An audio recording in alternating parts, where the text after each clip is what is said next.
Hello students, welcome back to elite tutors. चलिए इस वीडियो में हम चैप्टर 1 ग्रेविटेशन का पार्ट नंबर 9 स्टार्ट करने वाले हैं, जिसमें हम देखेंगे पेज नंबर टेक्स्ट बुक का पेज नंबर 7 में जो लिखा है वो। तो अगर पेज नंबर 7 पे आप चलते हो तो वहाँ पे है यूज़ योर ब्रेन पावर।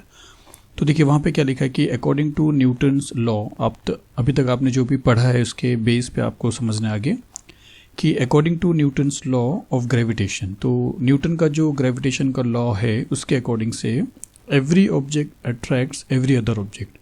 तो न्यूटन ने जो लॉ दिया है ग्रेविटेशन का, उसके बेस पे अगर आप समझते हो तो हर एक ऑब्जेक्ट जो है वो हर दूसरे ऑब्जेक्ट को क्या कर रहा है, अट्रैक्ट कर रहा है। दोनों, मतलब एक ही दूसरे को अट्रैक्ट कर रहा है ऐसा नहीं, दूसरा पहले वाले को भी अट्रैक्ट कर रहा है, इररिस्पेक्टिव ऑफ साइज। छोटा बड़ा ये नहीं देखना, लेकिन चाहे छोटा हो चाहे बड़ा हो, छोटा अगर बड़े को खींच रहा है तो बड़ा छोटे को भी खींच रहा है, उसको बोलते हैं कि every object attracts every other object.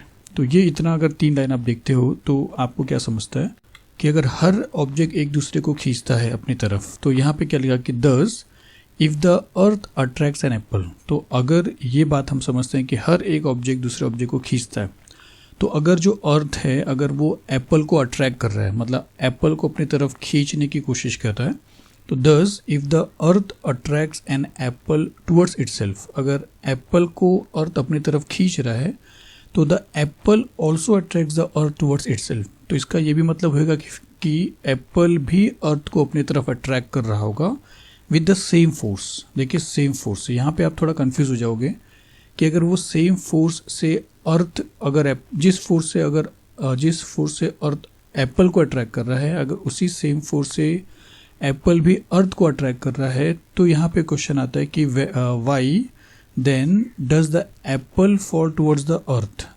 तो क्यों ऐसा होता है कि तब सिर्फ एप्पल जो है वही अर्थ के ऊपर आके गिरता है, but the earth does not move towards the Apple. लेकिन अर्थ जो है ये एप्पल की तरफ क्यों नहीं चला जाता है, क्यों एप्पल अर्थ की तरफ आता है? तो ये एक क्वेश्चन आपको यहाँ पे आ जाता है, क्योंकि हर एक ऑब्जेक्ट अगर दूसरे ऑब्जेक्ट को खींच रहा है अपनी तरफ, तो जितने फोर्स से अर्थ एप्पल को खींच रहा है उतने ही फोर्स से एप्पल अर्थ को भी खींच रहा है। लेकिन बात यहाँ पे क्या हो रहा है कि एप्पल अर्थ की तरफ आता है लेकिन अर्थ एप्पल की तरफ नहीं जाता, ये आपको समझना है।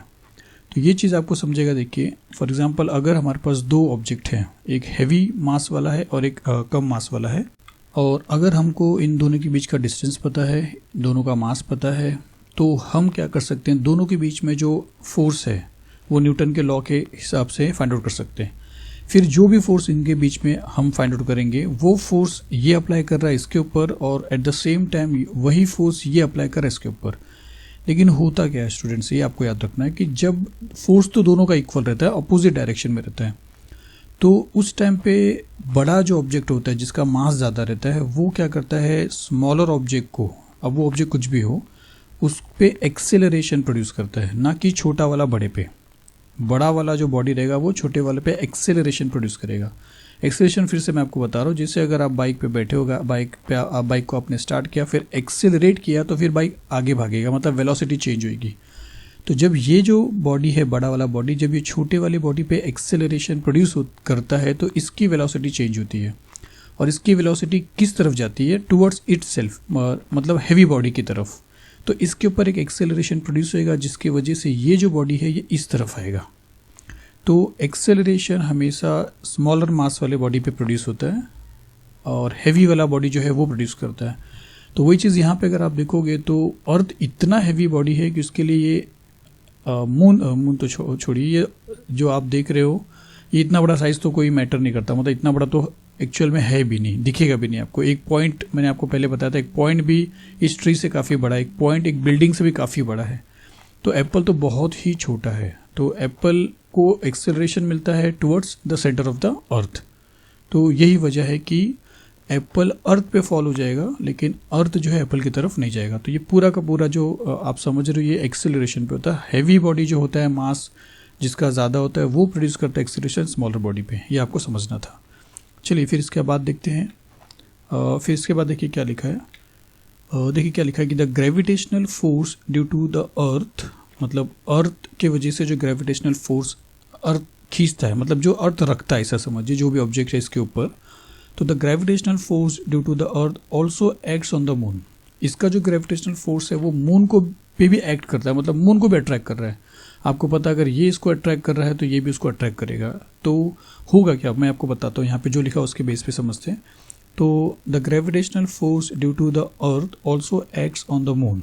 तो अर्थ का जो ग्रेविटेशन है वो मून के ऊपर भी एक्ट होता है, मून के ऊपर भी असर करता है उसका, of which because of which, और वही अट्रैक्शन की वजह से इसका जो पुल है अपनी तरफ खींचना जो है वही एक वजह है जिसके वजह से because of which it revolves around the earth.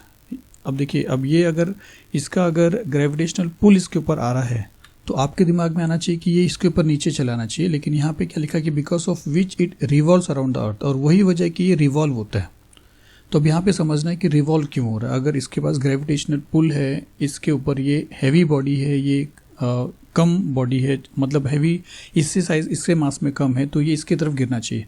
दूसरी बात देखिए, आपने न्यूटन के लॉ में एक ये भी चीज देखा है कि डिस्टेंस इन्वर्सली प्रोपोर्शन है, मतलब जो बहुत दूर चला जाएगा वो कितना भी बड़ा हैवी मास हो, उसका ग्रेविटेशनल पुल जो रहेगा वो कम हो जाएगा। यहाँ पे इन दोनों के बीच में जो ग्रेविटेशनल पुल है, जो फोर्स ऑफ अट्रैक्शन है वो बहुत कम है अगर आप समझोगे तो, क्योंकि ये बहुत दूर है, और मून जो है वो बहुत दूर है। लेकिन कितना भी दूर क्यों ना हो, अगर दोनों में मास में अगर डिफरेंस है तो हैवी बॉडी वाला जो मास वाला जो ऑब्जेक्ट है वो कम बॉडी वाले मास को अपनी तरफ खींचेगा। भले एकदम स्मॉल एक्सेलरेशन प्रोड्यूस करने के बाद उसकी जो भी वेलोसिटी है वो धीरे धीरे बढ़ते एक ऐसा टाइम ज़रूर आएगा कि मून को इसके ऊपर गिरना चाहिए। लेकिन अभी तक आपने जब से देखा है दुनिया, तब से कभी नहीं देखा कि मून अर्थ के ऊपर आया है। तो उसकी वजह क्या है ये आपको समझना है।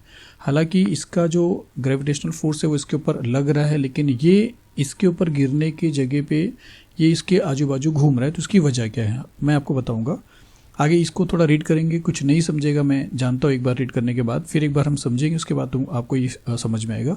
देखिए क्या लिखा है कि similar situation exist for the artificial satellites orbiting the earth. और इसके ऊपर जो स्पेस में जाके सैटेलाइट को छोड़ा जाता है वो भी क्या करता है, उसके आजू बाजू घूमता है। जैसे मून घूम रहा है वैसे अर्थ के आजू बाजू सैटेलाइट्स भी जो साइंटिस्ट यहाँ पे स्पेस में छोड़ते हैं वो भी घूमता है। क्यों घूमता है, क्यों गिरता नहीं है, ये आपको समझना है।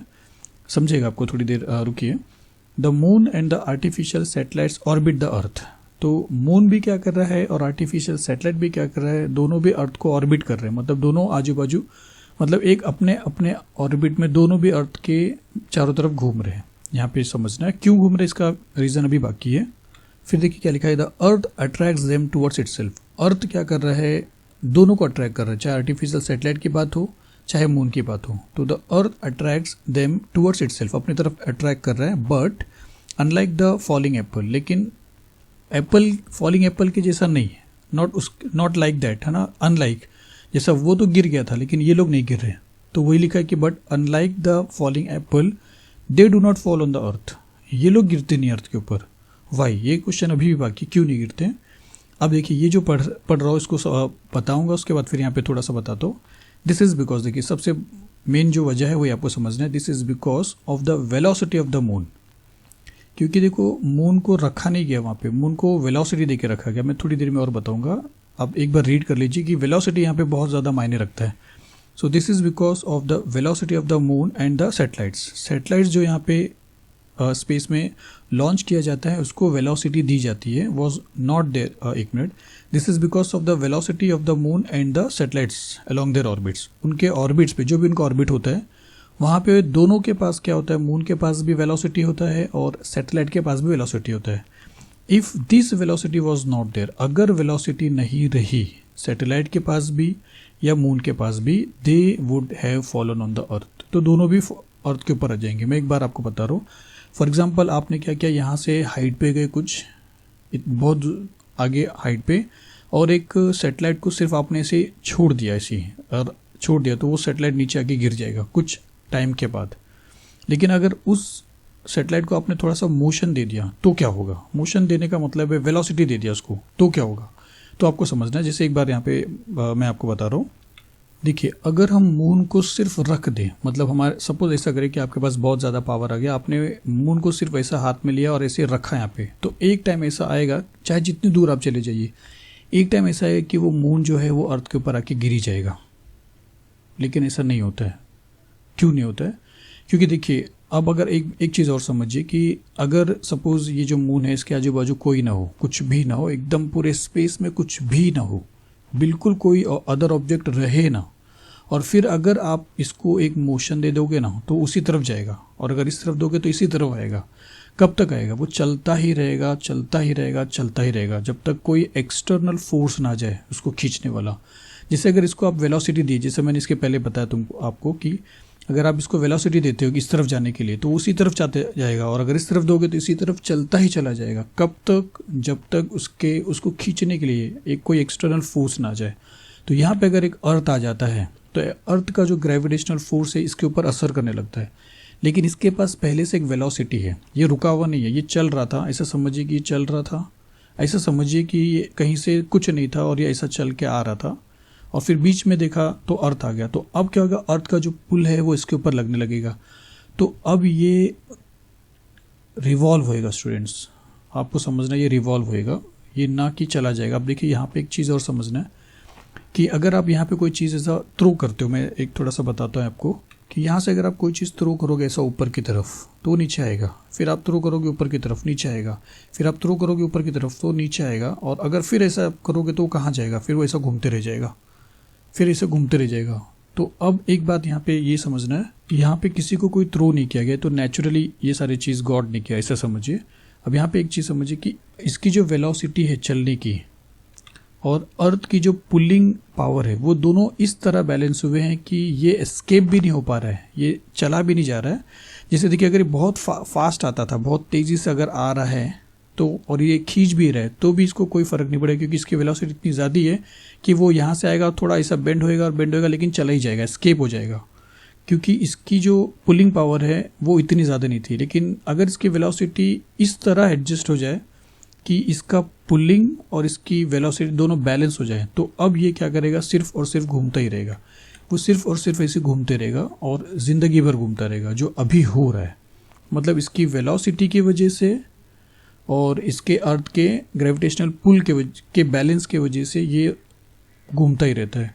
और वही होता है जब सैटेलाइट को लॉन्च किया जाता है। आप एक बार समझिए कि जब सैटेलाइट को ऊपर लेके जाया जाता है तो ऐसे ही छोड़ के चले नहीं आते हैं, क्योंकि अगर छोड़ के चले जाएंगे सेम जगह पे तो वो वापस गिर ही जाएगा। उसको वहाँ पे आपको एक मोशन देना पड़ता है, एक वेलोसिटी देना पड़ता है। मोशन मतलब वेलोसिटी। आप जब एक वेलोसिटी दोगे, वो सब कैलकुलेशन होता है स्टूडेंट्स, ये याद रखिए, क्योंकि अगर कैलकुलेशन ना हो तो अगर सैटेलाइट को ज़्यादा वेलोसिटी दे दिया तो वो एस्केप हो जाएगा, चला जाएगा। कम वेलोसिटी दिया तो यहाँ से यहाँ तक जाने के बाद यहाँ पे आके गिर जाएगा। वेलोसिटी इस तरह एडजस्ट होता है, इस तरह कैलकुलेशन किया जाता है, फिजिक्स के रूल्स को रख कर दिमाग में, ऐसा कहीं पे भी कुछ नहीं होता स्टूडेंट्स। तो वो बैलेंस हो जाता है दोनों में, तो वो फिर एक ऑर्बिट में घूमते ही रहता है। तो ये आपको समझना है कि वेलोसिटी बहुत बड़ा इंपॉर्टेंट चीज़ है। और वही लिखा है कि this is because of the velocity of the moon. Moon में अगर वेलोसिटी नहीं होता, मून को स्टेशनरी रख दिया जाता तो वो नीचे आ जाता था। कितने भी दिनों के बाद आता था, सालों के बाद, महीनों के बाद आता था। अगर एक्सेलरेशन कम होता, वेलोसिटी कम होता, क्योंकि वो बहुत दूर है इसकी वजह से, क्योंकि डिस्टेंस बहुत ज़्यादा मायने रखता है, ये भी आपने देखा था। तो अगर यहाँ पे वेलोसिटी नहीं होगी तो इसको गिरना ही गिरना है स्टूडेंट्स, ये आपको समझना है। वेलोसिटी की वजह से ये रिवॉल्व होता है। तो वही यहाँ पे लिखा है कि this is because of the velocity of the moon and the satellites जो भी लॉन्च किया जाता है उसको वेलोसिटी दी जाती है along their orbits. If this velocity was not there they would have fallen on the earth. ये आपको समझना है। चलिए इसके बाद देखते हैं। तो देखिए अब क्या लिखा है कि अर्थ ग्रेविटेशनल एक्सेलरेशन। अब ये क्या है आपको समझना है। The earth exerts gravitational force on objects near it. इसका मतलब है कि अर्थ के आजू बाजू कोई भी ऑब्जेक्ट हो तो उसके ऊपर वो क्या करता है, ग्रेविटेशनल फोर्स एक्सर्ट करता है, राइट। चाहे अर्थ के कितना भी आजू बाजू हो, चाहे दूर हो। ये बहुत दूर ले लिया मैंने, बहुत ज़्यादा ही दूर लिया है। यहाँ पे भी अगर रखूँ तो भी वो काफ़ी दूर है। सब कुछ प्लेन की अगर बात करेंगे तो वो सब यहीं से जाते हैं स्टूडेंट्स, इतना ऊपर से प्लेन भी नहीं जाता है। तो जितना भी ऑब्जेक्ट अर्थ के आजू बाजू है, चाहे वो कोई भी ऑब्जेक्ट हो, अर्थ क्या कर रहा है, उसके ऊपर एक ग्रेविटेशनल फोर्स एक्सर्ट कर रहा है। फिर देखिए कि according to Newton's second law, Newton का अगर सेकेंड लॉ आप समझते हो, लॉ ऑफ मोशन में, तो क्या आपको समझेगा कि a force acting on a body, अगर किसी बॉडी के ऊपर फोर्स एक्ट हो रहा है तो उसका रिजल्ट क्या रहेगा, रिजल्ट्स इन इट्स एक्सेलरेशन। तो उसमें क्या होगा, एक एक्सेलरेशन प्रोड्यूस होएगा। और आपको मैंने अभी बताया कि एक्सेलरेशन स्मॉलर बॉडी पे प्रोड्यूस होता है, ना कि लार्जर बॉडी पे। और इसीलिए है कि स्टोन यहाँ पे फॉल होगा, ना कि, या एप्पल अर्थ के ऊपर फॉल होगा, ना कि अर्थ ऊपर की तरफ जाएगा। तो वो एक्सेलरेशन आपको समझना है कितना एक्सेलरेशन प्रोड्यूस करता है। ये अर्थ जो है किसी भी ऑब्जेक्ट के ऊपर एक्सेलरेशन कितना प्रोड्यूस करता है, कम करता है, ज़्यादा करता है, वो नंबर आपको समझना है। वो नंबर ही हमको अभी इस वीडियो में कैलकुलेट करना है। So thus the gravitational force due to the earth on a body results in acceleration. तो यही चीज़ समझना है कि यही वजह है कि gravitational force due to the earth के ग्रेविटेशनल फोर्स के वजह से किसी भी बॉडी पे, कोई भी अर्थ के ऊपर बॉडी हो, अर्थ के सराउंडिंग पे कोई बॉडी हो, रिजल्ट्स इन इट्स एक्सेलरेशन, उसके ऊपर क्या प्रोड्यूस करेगा, वो एक्सेलरेशन प्रोड्यूस करेगा, राइट। अब ये एक्सेलरेशन को हम ए बोल सकते हैं क्योंकि ए फॉर एक्सेलरेशन होता है, लेकिन यहाँ पे क्या करने का हमको समझना है कि this is called acceleration due to gravity. यहाँ पे वो जो एक्सेलरेशन प्रोड्यूस होएगा उसकी वजह कौन है, अर्थ का gravitation. So this is called acceleration due to gravity and is denoted by g. तो आपको जी से यहाँ पे डिनोट करना है। तो जी एक्सीलरेशन ही है, लेकिन वो एक्सीलरेशन ग्रेविटी की वजह से, इसके लिए उसको जी नाम दिया गया है। तो जी एक एक्सीलरेशन ही है स्टूडेंट्स, ये आपको याद रखना है, जिसको हम बोलेंगे एक्सीलरेशन ड्यू टू ग्रेविटी। तो जी एक एक्सीलरेशन है जिसकी वजह से वेलोसिटी प्रोड्यूस होता है, जिसकी वजह से कोई भी ऑब्जेक्ट जो है वो अर्थ की तरफ गिरता है। देखिए acceleration is a vector quantity. Acceleration एक वेक्टर क्वांटिटी है। स्केलर और वेक्टर क्वांटिटी को मैंने एक्सप्लेन किया है 9th क्लास के वीडियो में, साइंस के लॉ ऑफ मोशन है उसका मतलब लेसन का नाम आप चेक कर ली। स्केलर और वेक्टर क्या होता है मैंने वहाँ पे एक्सप्लेन किया, वो वीडियो आप देख सकते हो।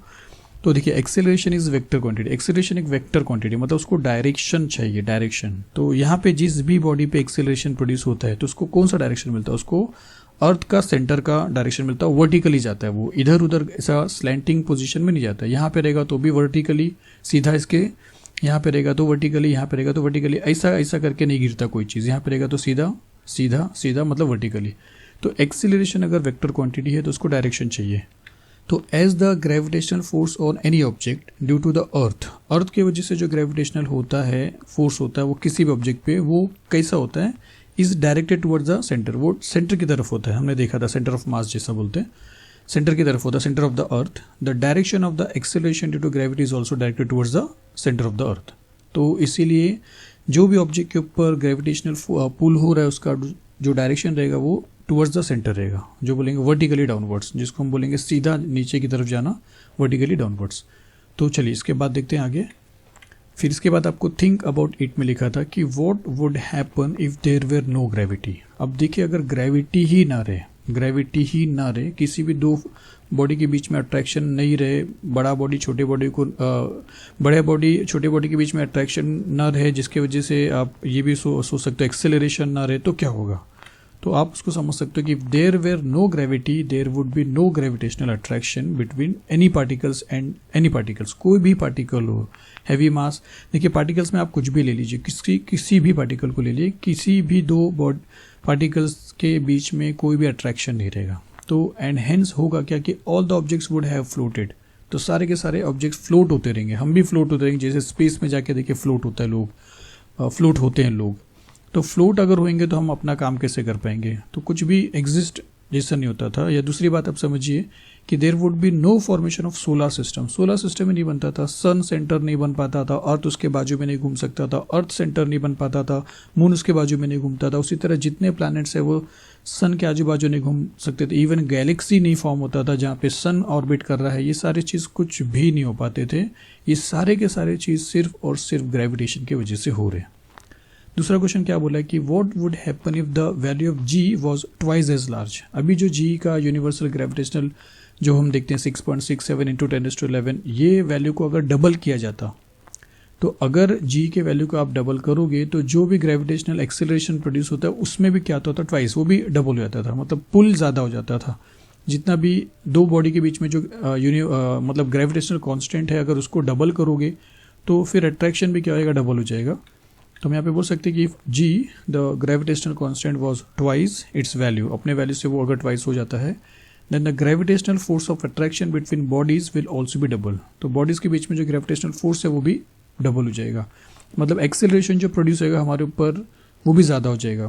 तो थोड़ा मुश्किल हो जाएगा जंप करना, ये सारी चीज़ जंप करना हैवी हो जाएगा। जितना फोर्स अभी हम जंप करते हैं उससे ज़्यादा हमको फोर्स अप्लाई करना पड़ेगा, क्योंकि उससे ज़्यादा फोर्स से अर्थ जो रहेगा बॉडी को खींचेगा।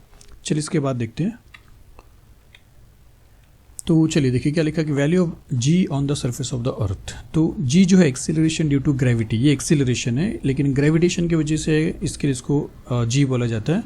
तो इसका वैल्यू फाइंड आउट करना है। मतलब अर्थ जो है जो किसी भी बॉडी को अपनी तरफ खींचता है, कोई भी बॉडी को अपनी तरफ खींचता है तो कितना एक्सेलरेशन प्रोड्यूस करता है।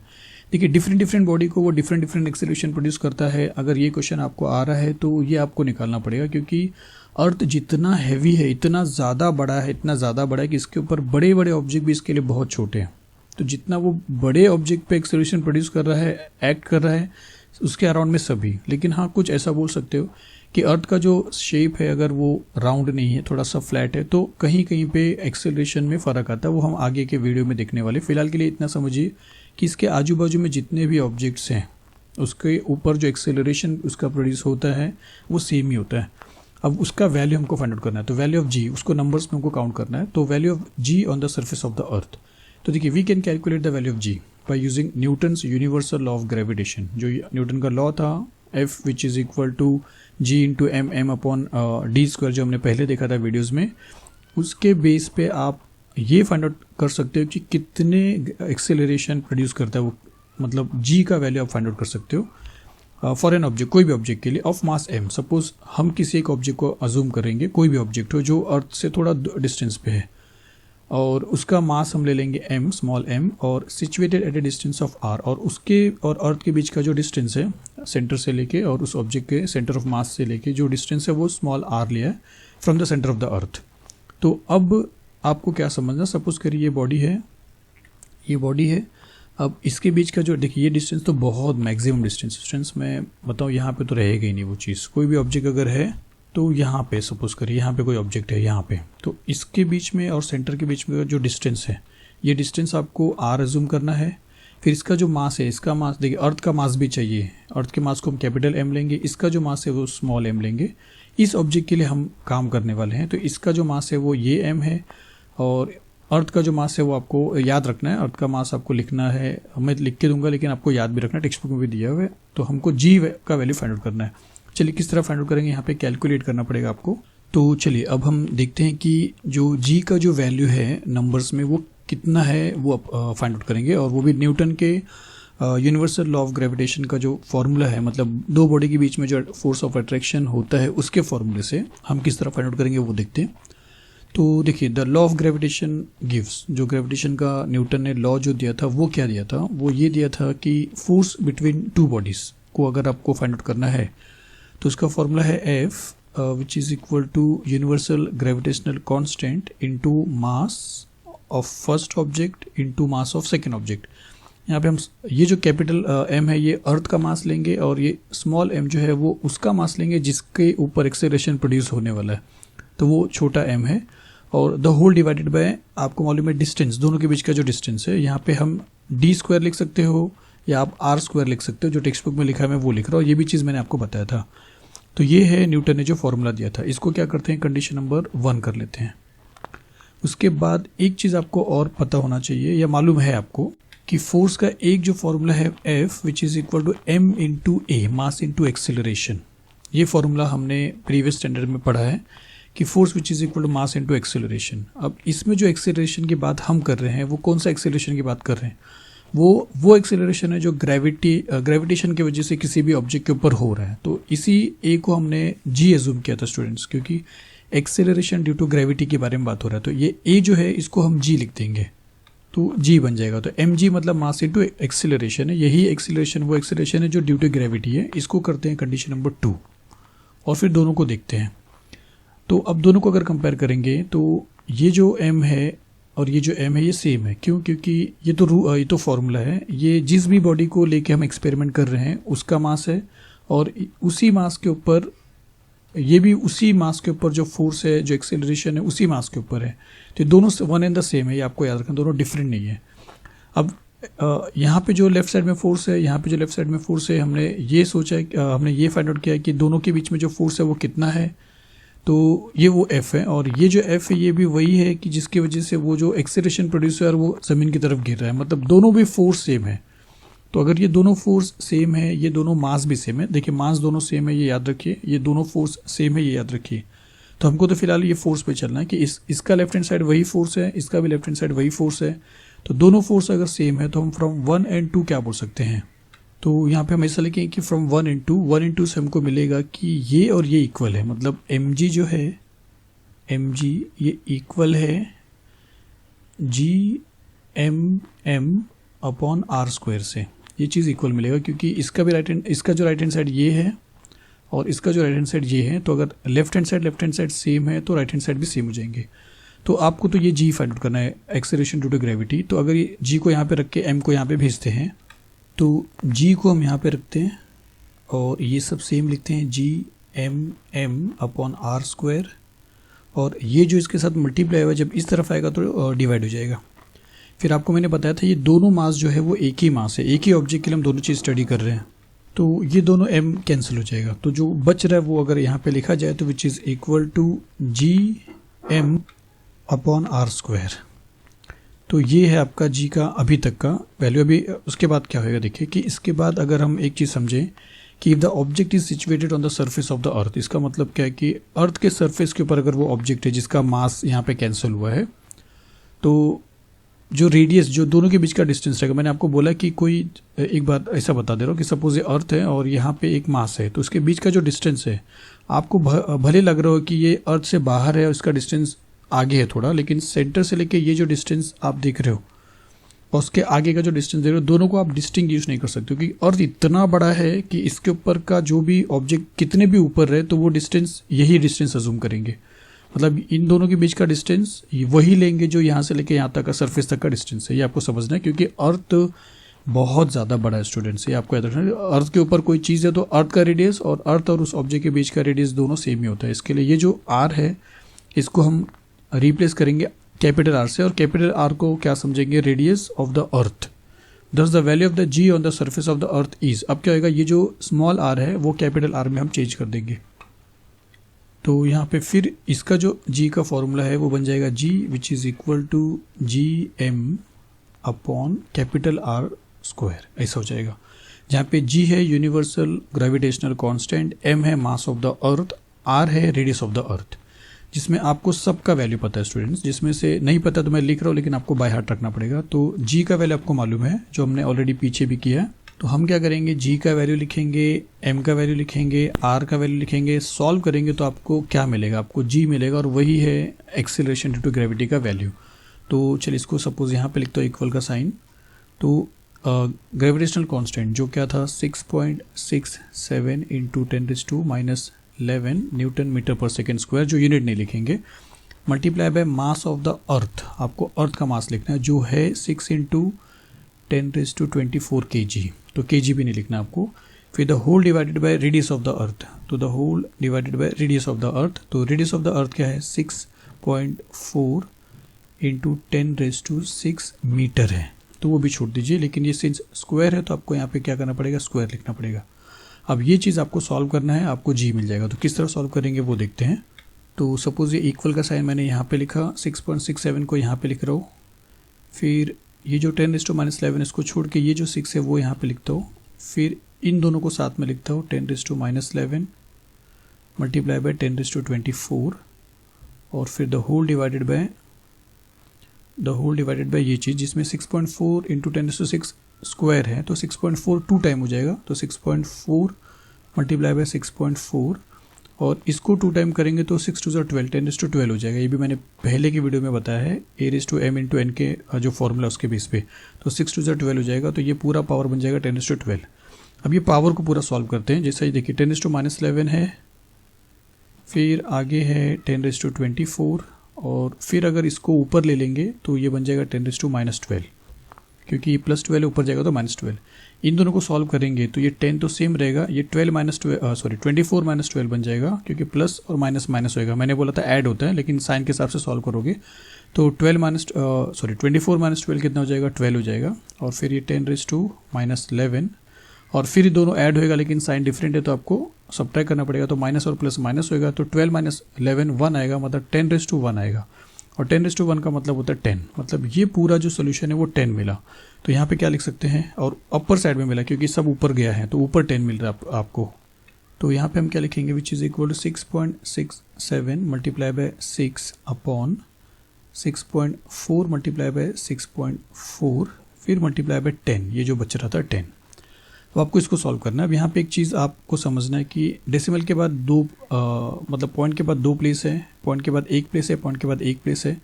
मतलब देखा जाए तो पॉइंट के बाद यहाँ पे भी 1 और 1 2 प्लेस है, यहाँ पे भी 1 और 2 मतलब 2 है। तो 100/100 से अगर आप मल्टीप्लाई करोगे तो दोनों का पॉइंट चला जाएगा। तो यहीं पे हम लिख देते हैं इस तरह। आप शो नहीं करोगे तो भी चलेगा स्टूडेंट्स, मैं आपके लिए बता रहा हूँ कि 100/100 से मल्टीप्लाई करेंगे तो इसके 100 की वजह से ये बन जाएगा 667, ये 10 बच रहा है अभी, इंटू 6 और इंटू 10, फिर अपॉन ये 100 की वजह से ये दोनों भी 64 इंटू 64 बन जाएंगे और फिर ये पूरा डेसिमल चला जाएगा। अब उसके बाद क्या करना है, आपको ये तीनों मल्टीप्लाई करना है। तो अगर आप तीनों मल्टीप्लाई करोगे तो क्या आएगा, मैं वो लिख रहा हूँ, इसको मल्टीप्लाई करने पे क्या आएगा वो लिख रहा हूँ, डिवाइड करने पे क्या आएगा वो लिख रहा हूँ। ये आपको कैलकुलेशन खुद ही करना है स्टूडेंट्स। तो इन तीनों को मल्टीप्लाई करने पे आपको मिलता है 40020, फिर डिवाइड बाय इसको मल्टीप्लाई करेंगे तो आपको मिलेगा 4096 और फिर आप डिवाइड करोगे तो आपको 2 डेसिमल प्लेस तक आपको देखना है। तो 2 डेसिमल तक अगर आप इसको डिवाइड करोगे तो आपको मिलता है 9.77 और सिंस एक्सेलरेशन है तो मीटर पर सेकेंड स्क्वायर इसका यूनिट हो गया।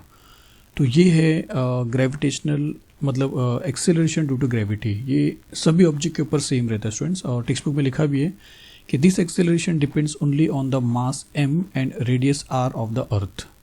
देखिए कोई भी एक्सेलरेशन के लिए आपको सिर्फ इतना ही चीज़ समझना है, अर्थ का मास और अर्थ का रेडियस, उसके ऊपर वो कितना भी हाइट में जाए, क्योंकि मैंने आपको बोला कि अर्थ के मास के सामने, अर्थ के साइज़ के सामने, अर्थ के ऊपर के जितने भी ऑब्जेक्ट है उनका रेडियस अलग से लिया नहीं जा सकता। अर्थ के रेडियस से ही उनके दोनों के बीच का डिस्टेंस समझा जाएगा। And so the acceleration due to gravity at a given point on the earth is the same for all object. तो चाहे जो ऑब्जेक्ट हो, एक्सेलरेशन ड्यू टू ग्रेविटी सबके लिए सेम ही है। It does not depend on the properties of the object. Object के properties पे depend नहीं होता है कि वो वुड है या वो आयन है या कोई ह्यूमन बीइंग है। सबके लिए जो एक्सेलरेशन अर्थ प्रोड्यूस करता है वो सेम ही प्रोड्यूस करता है 9.77। लेकिन हाँ, थोड़ा सा आपको डिफरेंसेस समझना है कि नेक्स्ट वीडियो में हम यही देखने वाले हैं कि क्या सच में हर जगह सेम होता है।